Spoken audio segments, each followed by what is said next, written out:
No penséis que he venido para abrogar la ley o los profetas. No he venido para abrogar, sino para cumplir. Uno de los versículos más contundentes. Y esta es la manera de enseñar de Jesús. A lo largo del Sermón del Monte vamos a aprender, y es mi anhelo poner en práctica, este sistema de enseñanza, que es el sistema de enseñanza más eficiente que puede existir. Jesús es el maestro de maestros, Él es el rabí por excelencia.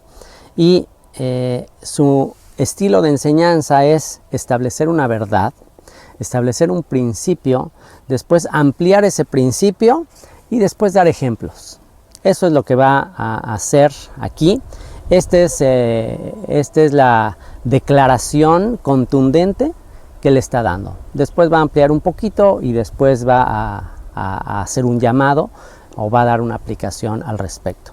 Comienza diciendo: no penséis que he venido para abrogar la ley o los profetas. No he venido para abrogar, sino para cumplir. El propósito de este estudio y de todos los estudios que hemos venido haciendo del Nuevo Testamento es tratar de destraducir la traducción. Es decir, es una bendición que a nosotros de habla hispana nos haya llegado la Biblia, las palabras de Jesús en nuestro propio idioma, en español, y a todo el mundo se han traducido sus palabras en todos los idiomas. No hay libro más traducido en la historia de la humanidad que el Nuevo Testamento. Es el libro que más se ha difundido a toda la humanidad y es una bendición que personas de todas tribus, naciones y lenguas tengan acceso a leer el mensaje de Jesús en su propio idioma. Sin embargo, si anhelamos que se cumpla lo que el apóstol Pedro dijo, el tiempo de la restauración de todas las cosas, si realmente queremos que eso suceda, tenemos que entender qué es la restauración de todas las cosas de las que hablaron los profetas. ¿Qué es restauración? Restauración es volver algo a su estado original. Es como restaurar una obra de arte. Si tú vas a restaurar una obra de arte antigua, pues le tienes que echar ahí toda una serie de químicos, todo un tratamiento, para que esa obra de arte, una pintura por ejemplo, se vea exactamente como se veía cuando se pintó, cuando fue terminada, tal como se veía esa obra de arte. Una obra de restauración es dejarla tal como era cuando acaba de fabricarse. Actualmente aquí en Israel se están llevando muchas obras de restauración, de ruinas, muchas áreas arqueológicas. Es un tesoro recorrer esta tierra porque pues esta es una tierra que está en continua restauración. Todos ustedes que están viendo aquí, todas estas montañas, todo lo verde que ustedes ven, todo esto es una obra de restauración. Por muchos siglos esta tierra estaba llena de malaria, estaba llena de pantanos, y de manera milagrosa y basada en profecías de la Escritura, esta tierra ha una vez más reverdecido. El desierto es algo increíble que está sucediendo en el desierto, en el sur. Se está sembrando el desierto, está el desierto empezando otra vez a restaurarse. Entonces, Dios habló del tiempo de la restauración de todas las cosas en base a la tierra, su propia tierra, esta tierra que Él estableció para poner ahí su nombre, va a ser restaurada, está siendo restaurada, pero también el mensaje tiene que ser restaurado.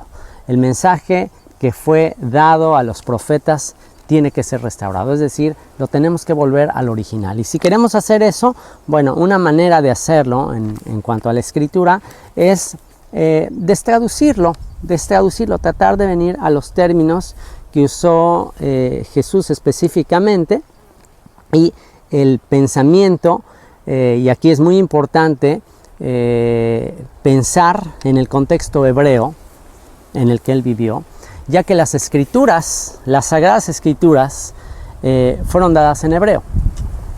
Cuando Jesús habla de las escrituras, de escrito está, cuando Jesús dice escrito está, ¿a qué escrituras se está refiriendo? Se está refiriendo a las escrituras que en el ámbito cristiano se conocen como el Antiguo Testamento. el Antiguo Testamento. Cuando el apóstol Pablo le dijo a Timoteo que se presentara como un obrero, que no tiene de qué avergonzarse, que usa bien la palabra de verdad, cuando le dice que estudie las escrituras, estas escrituras que él conocía desde la niñez, ¿a qué escrituras se estaba refiriendo el apóstol Pablo? Una vez más, se estaba refiriendo al Antiguo Testamento. El Antiguo Testamento se compone de 3 secciones: la ley, los profetas y los escritos. En hebreo estos términos, ley, profetas y escritos, en hebreo la palabra ley se dice Torah, en la palabra profetas se dice Neviim y la palabra escrito se dice Ketuvim. Entonces, basado en Torah, Neviim y Ketuvim, se utiliza en hebreo un acróstico que se pronuncia Tanaj. El Tanaj es la Torah, los profetas y los escritos. Es la ley, los profetas, los escritos, los salmos, toda la literatura poética. Y todas estas escrituras pues fueron transmitidas al pueblo de Israel en hebreo. El apóstol Pablo dijo: ¿qué ventaja tiene el judío? ¿Qué ventaja tiene el judío o de qué aprovecha la circuncisión? Eso lo dijo en su carta a los romanos. Y dijo: mucho en todas maneras. ¿En qué sentido tiene ventaja el judío? Dice, en que al judío le fueron entregadas las Sagradas Escrituras. Esa es la ventaja del judío. Tiene las Sagradas Escrituras. Así que, bueno, esta ventaja de tener las Escrituras en hebreo, pues es lo mejor que puede haber. Tú cuando vas a ver una película, y es algo que con mis amigos españoles yo les digo: oye, qué feo eso de la costumbre que tienen en España de todas las películas doblarlas, las películas en inglés, las películas americanas. En España no se usa como en México, que tiene nada más subtítulos. En España casi todas las películas las doblan, y entonces pues ahí encuentras tú a los actores principales hablando y vos qué querés, y así hablando con un tono español, que los quiero mucho y me encanta cómo hablan mis amigos españoles, pero escuchar a un actor hablando un idioma que no es el suyo y como que diciendo otras cosas que a veces realmente no dicen, pues ya se pierde bastante el sentido del mensaje en una película. Aún así, cuando tú muchas veces ves los subtítulos en una película, te das cuenta que muchas veces lo que tradujeron no es exactamente lo que dijo el actor de la película, y eso ya le roba muchísimo sentido a la película. Y eso a mí la verdad no me gusta. Yo prefiero escuchar una película en el lenguaje original. Es una bendición y le agradeceré siempre a mis padres, le agradeceré siempre a uno de mis hermanos el haberme presionado de chico a que aprendiera inglés. Yo la verdad no quería, pero me forzaron a ir a una escuela de inglés, y mientras todos mis amigos estaban jugando en las calles, pues yo tenía que estar yendo a la escuela de inglés. Y bueno, ahora lo agradezco y ahora me doy cuenta que tuvo un propósito, porque esto me ayuda a tener acceso a información de origen en inglés, por ejemplo, ¿no? Y en el caso del hebreo, bueno, pues el haberme venido a vivir a Israel fue con el propósito, con el sueño que todavía estoy persiguiendo y todavía me sigo esforzando, y no es fácil porque ya llegué un poco mayor, de aprender la lengua original, de aprender el lenguaje en el cual fue transmitida la escritura. ¿Por qué? Porque la verdad es que después de un tiempo yo me cansé un poquito, y les estaba hablando de mi experiencia como un director de un instituto bíblico. La verdad es que llegó un momento en que me harté de estar checando comentarios, que muchas veces un comentario contradecía al otro. Muchas veces uno decía una cosa, otro decía otra cosa, o muchas veces escuchar maestros, supuestos maestros de la Biblia, que me decían: no, es que esta palabra en el original es tal, y pues bueno, pues yo le tenía que creer, porque pues yo no sabía cuál era la palabra en el original. Y después de un tiempo, investigando un poquito más, cuando llegaba a investigar y empezaron a surgir algunas herramientas de computación para checar cuáles eran las palabras en el original, pues me llevé tremendas desilusiones, cuando me daba cuenta que ese mensaje que me había hecho llorar y que había escuchado hace años de un predicador que me había dicho que la palabra original era tal o cual, pues no era cierto. Entonces decía, oye, qué barbaridad, o sea, yo basé muchas de mis decisiones en esta enseñanza que me dio fulanito de tal diciéndome que en el original decía tal cosa y pues la verdad no decía eso. Y como esto les podía contar muchísimas anécdotas de supuestos textos que alguien me estaba diciendo cómo decían realmente, y es muy típico escuchar a alguien que te dice, bueno, aquí dice esto, pero lo que realmente dice, y bueno, pues tú te quedas pues nada más como que tratando de confiar en esa persona, pero pues llegó el momento en que la verdad me cansé de eso y es una de las grandes motivaciones de haber venido a vivir acá, porque es exactamente lo que me pasó cuando yo quise aprender inglés. Por ejemplo, me di cuenta que no es lo mismo aprender inglés en una escuela. Yo pasé muchos años aprendiendo inglés en una escuela, desde la época de fines de terminado la primaria hasta casi que termine la prepa, muchísimo tiempo aprendiendo inglés.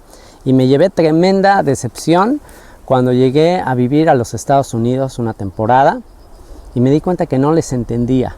No entendía lo que me estaban diciendo, no entendía las películas, no entendía. Yo decía, pero ¿cómo es posible tantos años que llevo estudiando inglés y no les estoy entendiendo?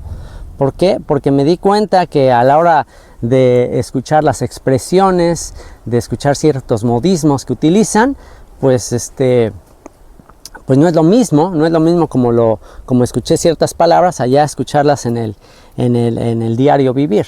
Y no es lo mismo, y eso nada más le estoy hablando de Estados Unidos, pero si ya pensamos en cómo hablan los ingleses o cómo hablan en Australia, otra vez en Australia tuve también la oportunidad de estar en una ocasión y no les entendía otra vez nada, y decía, bueno, pero ¿qué onda? Bueno, sí les entendía, pero otra serie de expresiones increíbles.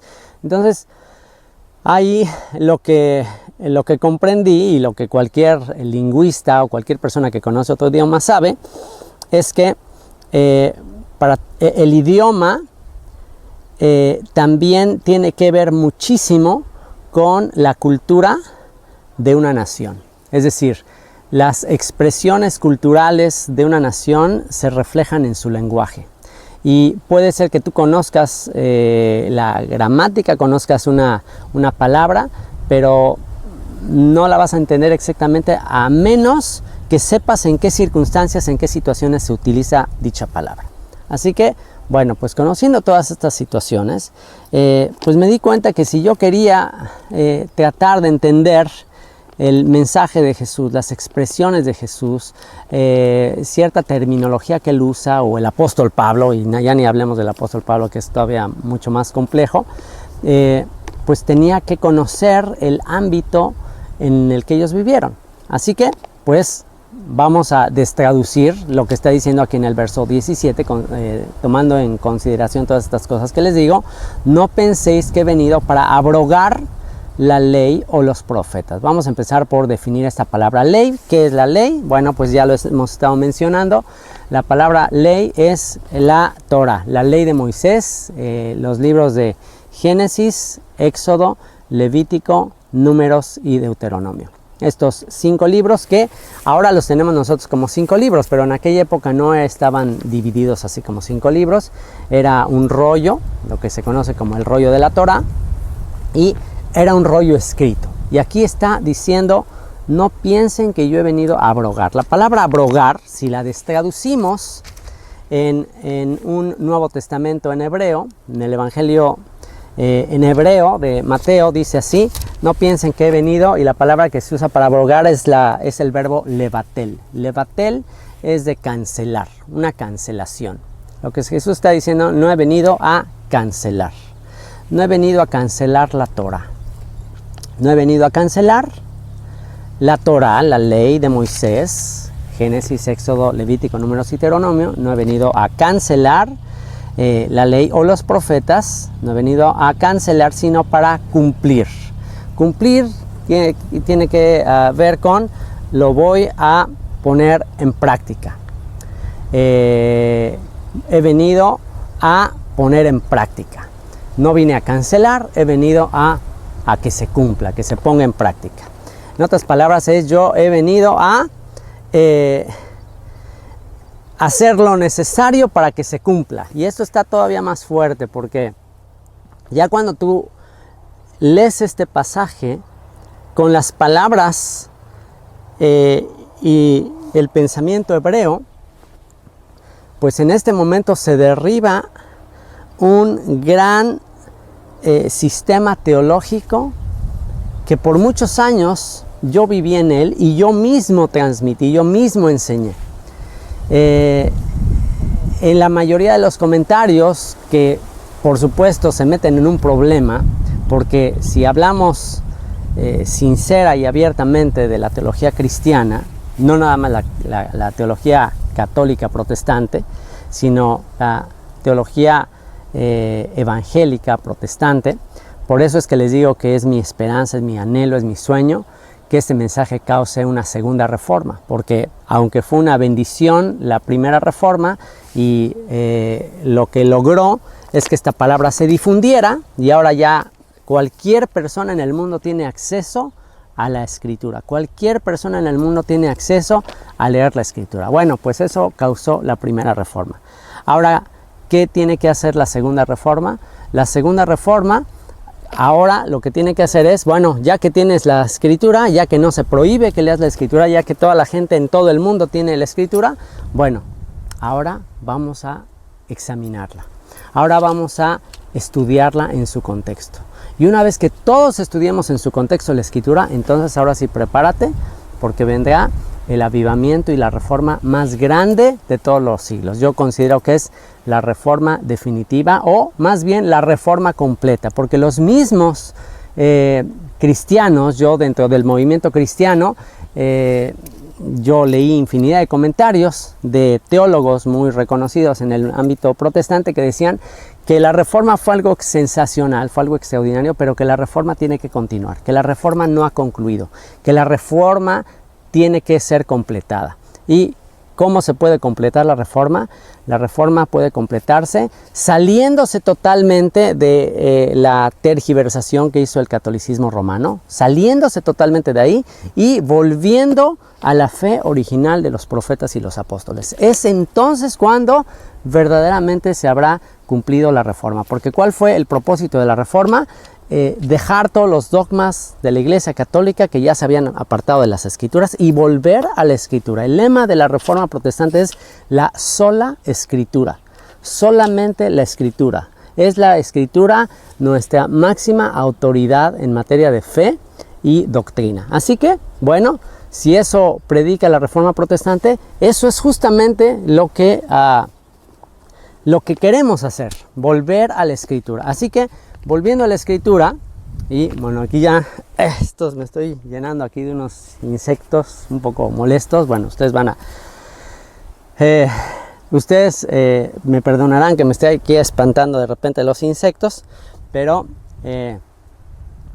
también el propósito era subirnos a una máquina del tiempo y volver a estos tiempos en los que estaba aquí él enseñando con sus discípulos, y de esa manera te voy a hacer sentir como que tú estás aquí, tú eres parte. Incluso fíjate, te voy a enseñar algo que estoy viendo acá y wow, es maravilloso. Es maravilloso, ya se me perdió. Es maravilloso enseñar en la naturaleza. Yo les he compartido que yo me siento mucho más inspirado estando así en la naturaleza, no importa aunque me esté mosqueando.